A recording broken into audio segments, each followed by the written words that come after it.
Please subscribe to Face TV Africa and turn the notification on. Face TV Africa, ẹ jọ̀ọ́ subscribe, hete. Face TV Muswobi. Orúkọ mi ni lọ́ọ̀yà Ibrahim David Salami. Mo jẹ́ agbẹjọ́rò nílùú Benin. Èmi náà gan lára ọmọ Yorùbá ni mí, ọmọ Odùduwà ni mí. Ẹ ṣeun gan. Ẹ̀yin ni agbẹjọ́rò olóyè Sunday Adéníyì Adéyẹmọ. Ẹ̀yin lẹ ń gbẹnusọ fún wọn nílé ẹjọ́. A fẹ́ mọ̀, ǹjẹ́ lóòótọ́ ni àhesọ ọ̀rọ̀ tá à ń gbọ́ wípé ní àgọ́ ọlọ́pàá wọ́n dè olóyè Sunday Adéníyì Adéyẹmọ lọ́wọ́, wọ́n dè wọ́n lẹ́sẹ̀? Ẹ ṣeun gan. Mo kí gbogbo Yorùbá láti Nàìjíríà títí dé Benin àti gbogbo Yorùbá, gbogbo àgbáyé tá ń wo ibiṣẹ́, tá ń wo tẹlifíṣàn mi. Ẹ ṣeun gan. Ṣẹ́mà, àwa tá jẹ́ agbẹjọ́rò àìsábà sọ̀rọ̀ ní tẹlifíṣàn àbí ní rédíò torí iṣẹ́ wa kóòtù la máa lọ ṣiṣẹ́ wa. Àmọ́ irọ́ pọ̀ nú ọ̀rọ̀ àwa Yorùbá ara wa fún orí ọ̀rọ̀ Sunday Adéyẹmọ alias Igboho. Nítorí ẹ̀ ni mo ní pé kí ẹ wá ká sọ̀rọ̀ lónìí kí fi ṣe àlàyé fún yín ká fi máa kókó ọ̀rọ̀ àti èyí tó jẹ́ irọ́ àti èyí tó jẹ́ òótọ́. Fún àkọ́kọ́ ń tẹ béèrè, àwa agbẹjọ́rò tá à ń gbìyànjú láti gbìjà Igboho àwa márùn-ún ni. Sunday Adéyẹmọ gbà tí a lọ rí ní police station, wọ́n lù ú, wọ́n sì jẹ níyà, wọ́n sì so ní pańpẹ́ lẹ́sẹ̀.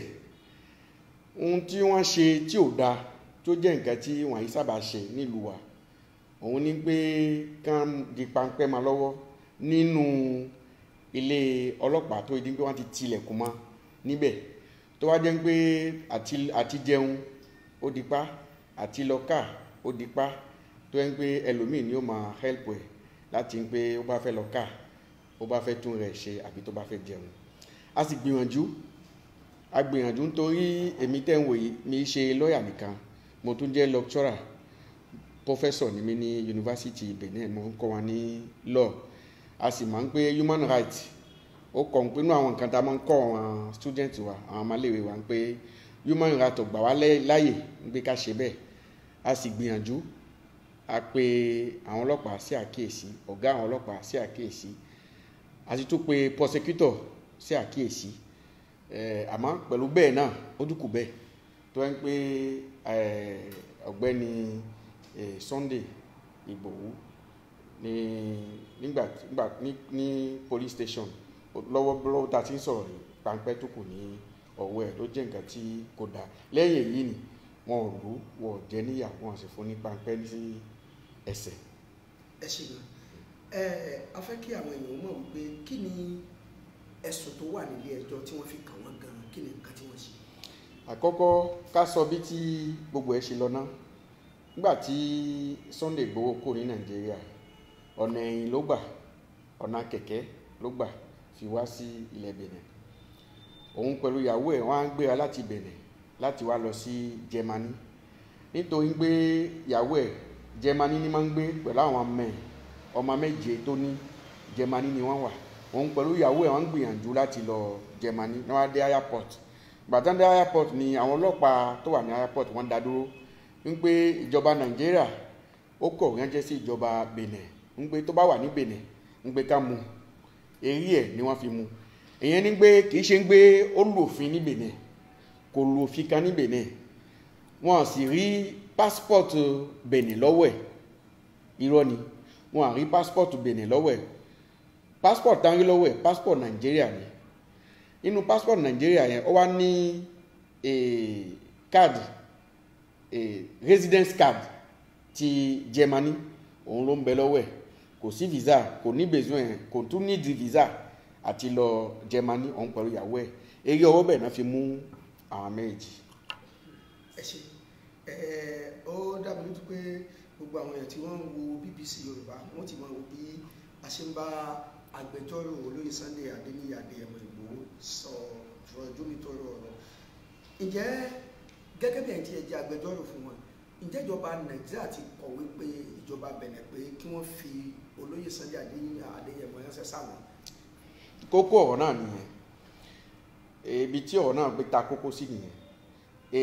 nígbà tí wọ́n dá dúró tó fi jẹ́ pé wọ́n mú wọn fẹ́ fi dájọ́ ẹ̀, àwa rò ń pé ìjọba Nàìjíríà ó kọ̀wé ránṣẹ́ sí ìjọba Benin pé kán da ránṣẹ́ sí kán extradite ránṣẹ́ sí ìjọba ránṣẹ́ sí Nàìjíríà. nígbà tá a wá ń wádìí ẹ̀, tá a wá ń wọnú kéèsì yẹn tó wà ní court, a wá rí pé ìjọba Nàìjíríà ò ní kán gbé ránṣẹ́ sí Nàìjíríà lọ́wọ́lọ́wọ́. ìbéèrè yẹn ò sínú kéèsì yẹn. ìbéèrè tó wà nínú kéèsì yẹn ni pé ìjọba Nàìjíríà ń ṣàlàyé pé àwọn nídìí káwọn mú Sunday Igboho ń pé ó lòfin ní àwọn ń sọ pé ó lòfin ní Nàìjíríà ń pé tí ìjọba Benin bá rí kí ìjọba Benin kó dáwọ́ lé lórí. ohun táwa ń bẹ̀rù fún tínú ọdún fún ni pé kò ṣe nǹkan fún ìjọba Benin. tí ìjọba Benin bá mú ìtorí ìjọba Nàìjíríà ni, tí ìjọba Benin bá mú ìtorí ìjọba Nàìjíríà ni, kó sì tó di pé wọ́n sọ pé wọ́n fẹ́ múlẹ̀ yìí, wọ́n gbọ́dọ̀ fi proof àgbéyanjú pé ó lòfin Nàìjíríà. lọ́wọ́lọ́wọ́ nísìnyí àti rí àrídájú ẹ̀. ìyẹn ni pé ohun tí àwa ò fẹ́ ń pé kó ṣẹlẹ̀ ni pé nígbà tí wọ́n bá dá dúró sílẹ̀ yìí, kí ìjọba Nàìjíríà kó wá ṣe regularization ń gbé nísìnyí pé nígbà tẹ́tí mú yẹn kẹ̀dá ránṣẹ́ sí Nàìjíríà. ohun táwọn ò fẹ́ rárá nìyẹn. ẹ ń fi yé wa pé lọ́wọ́lọ́wọ́ báyìí ìjọba Nàìjíríà ò ti sọ pé kí wọ́n mú wá fáwọn, àmọ́ ìjọba Benin mú látàrí wípé àwọn ti gbọ́ pé wọ́n ń wà ní Nàìjíríà. ǹjẹ́ lè ṣàlàyé fún wa bó ni wọ́n ti mú wọn gan? àwọn kan ní wọ́n ti wà nínú bàálù nínú àfihàn fún wọn tó mú wọn, àwọn kan ní wọ́n lọ tọ̀, àwọn kan ní wọ́n lọ jẹun. bó ni wọ́n ṣe mú wọn gẹ́gẹ́ bẹ́ẹ̀? nígbà tí wọ́n wá airport, wọ́n ṣe formalities àwọn ẹrù wọn, wọ́n ti kó ẹrù wọn lọ. nígbà tí wọ́n fẹ́ presenter passport fún police station tó wà ní airport, òun náà fi mú wọn. tòó dà ń pé orúkọ wọn ti wà nù engine níbẹ̀, ní wọ́n pe àwọn ọlọ́pàá brigade criminal wá mú wọn, wọ́n fi wá gbé wọn sí brigade criminal nílùú Kútọ̀nù. a gbọ́ pé àṣírí pé wọ́n ti fi ìyàwó wọn sílẹ̀. lọ́wọ́lọ́wọ́ báyìí ìyàwó wọn tó ní ẹjọ́ kankan níwájú ẹjọ́ wọn, àbí ìyàwó wọn náà tó lẹ́jọ́? ní àwọn méjì ni wọ́n pè lẹ́jọ́. ṣẹ́sì mọ̀ nínú judicial practical wa nílẹ̀ yìí, tí wọ́n bá múyàn bẹ́ẹ̀, tí wọ́n bá ṣe ìjọ tán fẹ́ ṣe ní ilé police station, a máa ń lọ́dọ̀ prosecutor. station mẹ́ta ni. àkọ́kọ́ a lọ́dọ̀ prosecutor, èkejì a lọ́dọ̀ ohun tá a máa ń pè ní justice d'instruction, adájọ́ tí máa ń wádìí case. tabako ní adájọ́ tó ń wádìí case, a wà lọ àdó adájọ́ ẹ̀kẹta. adájọ́ ẹ̀kẹta ni òun ní máa ń gbìyànjú pé ṣé wọ́n gbé sí ẹ̀wọ̀n ni tàbí wọ́n ní fi sẹ́wọ̀n kó tó ní pé wọ́n tó dájọ́ ẹ̀. nígbà tí a dé first station lọ́dọ̀ prosecutor, ẹ̀yìn la fi máa ń gbé àwọn méjì náà ń pè lẹ́jọ́. làwa sọ ń gbé ní ti ìyàwó yẹn kan yọ tiẹ̀ kó, nítorí pé ìyàwó ò bá nínú activity ẹ̀ tó fi jẹ́ activist. ìyàwó ò bá nínú ẹ̀. tó bá dé ń pé ìyàwó náà lu òfin, kò ju òfin pé ó jẹ́ ìyàwó Ìgbòho. wọn sì lè mú yàn nítorí pé èèyàn jẹ́ ìyàwó èèyàn kan tàbí èèyàn jẹ́ ọmọ èèyàn kan. ẹni tó bá lu òfin, òun fúnra rẹ̀ ni ó dáhùn fún òfin tí wọ́n bá mú fún. ìtorí ẹ̀ la fi gbìyànjú pé àwa lọ́ọ̀yà yẹn a gbìyànjú pé kí wọ́n fi ìyàwó yẹn lẹ̀ náà kó tó di pé a lọ àwọn station gbogbo tó kù. gbàtà sì gbọ́ yẹn sí wa lẹ́nu ní eré station àkọ́kọ́ yẹn, wọ́n fi ìyàwó náà lẹ̀, wọ́n sì gbé passport ẹ̀ fún un, ló wá ṣe discharge. èmi mo ṣe discharge fún un, ló wá sign sí pé òun gba passport. donc òun tiẹ̀ ọwọ́ tiẹ̀ ti tán síbẹ̀. ìjọba Benin ò tún ní case kan pẹ̀lú ìyàwó ẹ̀. ẹ ṣeun gan. gẹ́gẹ́ bí àgbékalẹ̀ òfin kámúyàn láti ìlú kan síbì kan ti ọdún 1994, nígbà tí ìjọ ṣeé ṣe pẹ̀lú ẹjọ́ tó wà lẹ̀, ìjọba Nàìjíríà láṣẹ láti sọ pé kí wọ́n fi olóyè Sunday Igboho ránṣẹ́ sáwọn, òfin yẹn lè ṣiṣẹ́ lórí wọn. ok, ohun àlàyé tá ṣe ni pé a wà nù cooperation láàrin ìlú méjì. tó bá jẹ́ pé èèyàn kan máa lòfin lọ́dọ̀ nílùú kan, wọ́n lè dá sí ìlú kejì. fún ti bẹ́ẹ̀ ó gbọ́dọ̀ wà láàrin ìlú méjì òfin ó gbọ́dọ̀ wà láàrin ìlú méjì pé tó bá di tí onítèmi bá ṣẹ̀ tó bá wọ́dọ̀ ẹ̀ ó gbé ránṣẹ́ sí mi òun la máa ń pè ní lédè French accord d'extradition convention yẹn gan tó jẹ́ pé wọ́n fi lè gbéyàn kó ní Benin lọ Nàìjíríà kò sínú òfin ẹ̀yẹn wà kò sínú òfin láàrin ìlú méjì donc ó wá dé pé tí àkọ́ yẹn ò bá sí lérí òfin o àti gbé ránṣẹ́ yóò nípa tó bá dé pé àfi tó bá wọnú politics náà a lè wá dáhùn sí torí inú politics yẹn law kò tó ṣe kankan náà mà àmọ́ la bá fẹ́ sọ ti òfin tó bá fẹ́ sọ ti law kò sí accord de coopération convention yẹn láàrin Nàìjíríà àti Benin. tó inú wa dùn lẹ́ẹ̀kan sí BBC Yorùbá ó ní láǹfààní láti máa wò wáyé níbi tí a ti wà ní ìlú Kútọ̀nù lílẹ̀ Benin olómìnira pẹ̀lú agbẹjọ́rò Ibrahim Bámidélé Salami tí wọ́n jẹ́ ìkan nínú àwọn agbẹjọ́rò márùn-ún tó ń gbẹnusọ fún olóyè Sunday Adéníyì Adéyẹmọ tí gbogbo wa mọ̀ sí Ìgbòho Òòṣà. Bákan náà ni agbẹjọ́rò tún jẹ́ ọ̀jọ̀gbọ́n olùkọ́ni nílé ẹ̀kọ́ gíga ti yunifásitì tí wọ́n kọ́ wọn ẹ̀kọ́ nípa ìmọ̀ òfin nílé ẹ̀kọ́ yunifásitì ti ilẹ̀ Benin níbí. Ǹjẹ́ àwọn èèyàn tí wọ́n jẹ́ àwọn àgbààgbà Yorùbá bóyá nílẹ̀ àti ní Nàìjíríà ǹjẹ́ wọ́n dìde sí ọ̀rọ̀ yìí láti ṣe àtìlẹ́yìn fún olóyè Sunday Adéníyì Adéyẹmọ? Àwọn tí nílẹ̀ Yorùbá ní gbogbo àgbáyé tí wọ́n ń gbìyànjú láti help Sunday Igboho wọ́n pọ̀ gidi.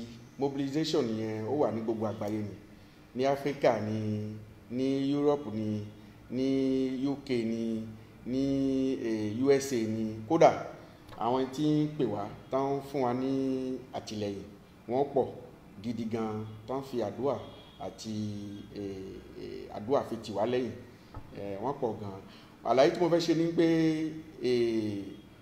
ohun tí wọ́n sọ pé ohun tí ìjọba Nàìjíríà ó sọ pé Ìgbòho ṣe ohun tí wọ́n táwọn pè ní infraction òfin mẹ́ta ni wọ́n ní pé ó jẹ̀bi fún. Kí n ṣàlàyé òfin mẹ́ta náà fún. Òfin àkọ́kọ́ tí wọ́n sọ òun ní pé wọ́n sọ pé Sunday Igboho wọ́n máa ń ṣe traffic ìbọn ogun. Ìyẹn jẹ́ pé wọ́n máa ń rọra ìbọn ogun láti lọ kó lọ Nàìjíríà àbí láti ṣe ogun ṣáò. Ìyẹn ni àkọ́kọ́. Ó yà wá lẹ́nu. Accusation ó yà wá lẹ́nu gan. Èkejì wọ́n ní pé ó ń gbìyànjú láti máa jẹ́ kí ìgbòdìyàn kó wà ní ìlú láti dàlúrú ó máa excite àwọn èèyàn láti dá Nàìjíríà rú. Ẹ̀kẹta ni pé ó ń try láti pín Nàìjíríà sí méjì àbí mẹ́ta. Ó jẹ́ àwọn mẹ́ta tí wọ́n sọ pé ó ṣe nígbàtí prosecutor ó yọ àwọn òfin àkíní mẹ́ta yẹn jáde. Àwa lọ́yà ajagun gidi a fi ń gbìyànjú láti sọ fún wa pé gbogbo yẹn fake ni gbogbo nǹkan tán sọ torí àwa rí di bí tí alàgbà Sunday Igboho ó ṣe ń ṣe pacifically tí ò gbọ́bẹ tí ò ní àdá tí ò tẹ̀ níbọn níwájú àwọn tí ń gbìyànjú láti ṣe kíni láti sọ Yorùbá di ẹrú kò bọ́ síbẹ̀. Nítorí ẹ̀ ni gbogbo mobilization tó wà ní gbogbo àgbáyé ó yẹ ń pé káwọn àwa Yorùbá àwọn ọmọ Odùduwà kátìlẹ́yìn ká fi gbé bàn kọ́ o, kátìlẹ́yìn ká fi jagun kọ́ o, àmọ́ kátìlẹ́yìn ká máa ń pé èdè Yorùbá pẹ̀lú civilization Yorùbá ó nídìí pé kẹnu wa kókò kí ká fi sọwọ́pọ̀ ká fi jagun.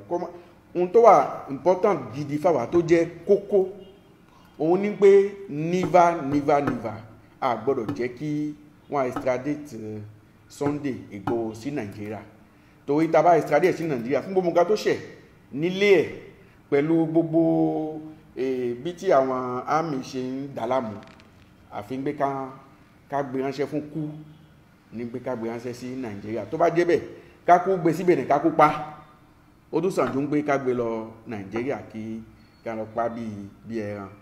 Donc ìgbìyànjú táwa nìyẹn, ìjà táwa ń jà ní ilẹ̀ Benin òun nìyẹn. Ọlọ́run sì fún yín ṣe. Ìbéèrè kan tó wá sí ọ̀pọ̀lọpọ̀ mi, wọ́n ní àwọn èèyàn kan sọ pé inú àwọn ọ̀tá olóyè Sunday Adéyẹmọ àbáwọn kan tí wọ́n súnmọ́ wọn náà ti ń dọ̀nà ẹ̀yìn wá fún ìjọba Benin láti ṣe alátakò pẹ̀lú ẹ̀, ṣé lóòótọ́? Mi ì rí díẹ̀, mi ì ní mọ̀ ń pa ẹ̀, àmọ́ ó lè jẹ́ bẹ́ẹ̀ nítorí pé ohun tí Sunday Igboho tó dà ní ìgbà ìlú ayé nìsín kò tó kéré mọ́.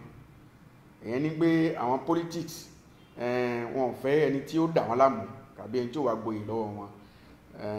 Torí bẹ́ẹ̀ ó lè jẹ́ bẹ́ẹ̀ ó lè má jẹ́ bẹ́ẹ̀, mi ì ní mà nípa ìyẹn. Lẹ́ẹ̀kan sí yóò wá kẹ́ ẹ jẹ́ kí àwọn èèyàn mọ̀ pé ṣé ìlú Benin ni olóyè Sunday Adéníyì fẹ́ jókòó sí lásìkò tí wọ́n fi mú wọn ni àbí wọ́n ń lọ àlùmọ́ ẹ̀? Kò fẹ́ jókòó sí Benin, ó ń gbìyànjú láti travel lọ Germany. Ó ti wà ní airport, ó ti gba ticket, ó ti wà ní airport òun pẹ̀lú ìyàwó ẹ̀ láti lọ sí Germany. Òun náà ọlọ́pàá fi dá wọn dúró. Àmọ́ ńgbà tí ọlọ́pàá ti dá wọn dúró àwa ti ń gbìyànjú lẹ́yìn pé a mọ̀ pé Nàìjíríà ò tí béèrè pé kí wọ́n dá padà sí Nàìjíríà. Àwa ti ń gbìyànjú ká fi béèrè ìwé ilẹ̀ yìí tí ó fi jẹ́ refugee, ìmọ̀ bí ẹ máa sọ ní èdè refugee ní Benin, kán fi jẹ́ pé kò ní wàhálà láti gbélẹ̀ yìí. Nítorí ẹ̀ ni ìgbìyànjú yẹn làwa tún gbà lẹ́yìn pé wọn àti ìjẹ́ kó lọ Germany. Tó a dúpẹ́ púpọ̀ lọ́wọ́ gbogbo ẹ̀yin olólùfẹ́ BBC Yorùbá tí ẹ ti darapọ̀ mọ́ wa. Gẹ́gẹ́ bí mo ṣe wí ní ìbẹ̀rẹ̀, mo ní BBC Yorùbá ti balẹ̀ ní bàbá sí ìlú Kútọ̀nù nílẹ̀ Benin olómìnira, níbi tí a ti ní láǹfààní láti bá ọ̀jọ̀gbọ́n Ibrahim David Salami tí wọ́n jẹ́ ìkan nínú àwọn agbẹjọ́rò márùn-ún tó ń gbẹnusọ fún olóyè Sunday Adéníyì Adéyẹmọ ní ilé ẹjọ́ látàrí mímú tí wọ́n mú wọn. Bẹ́ẹ̀ sì ni gbogbo náà láti wọ́n rí òdodo ọ̀rọ̀ nínú àwọn nǹkan tó ń ṣẹlẹ̀, eléyìí tí ó ti ń yé wa nípa ọ̀pọ̀lọpọ̀ awuyewuye àti ìròyìn ẹlẹ́jẹ̀ tó ń lọ nípa olóyè Sunday Adéníyì Adéyẹmọ Ìgbòho Òòṣà. Wọ́n jẹ́ kó yé wa wípé lọ́wọ́lọ́wọ́ báyìí ìyàwó wọn ó ti di ẹni òmìnira tí ó sì ní ẹjọ́ kankan níwájú ìjọba.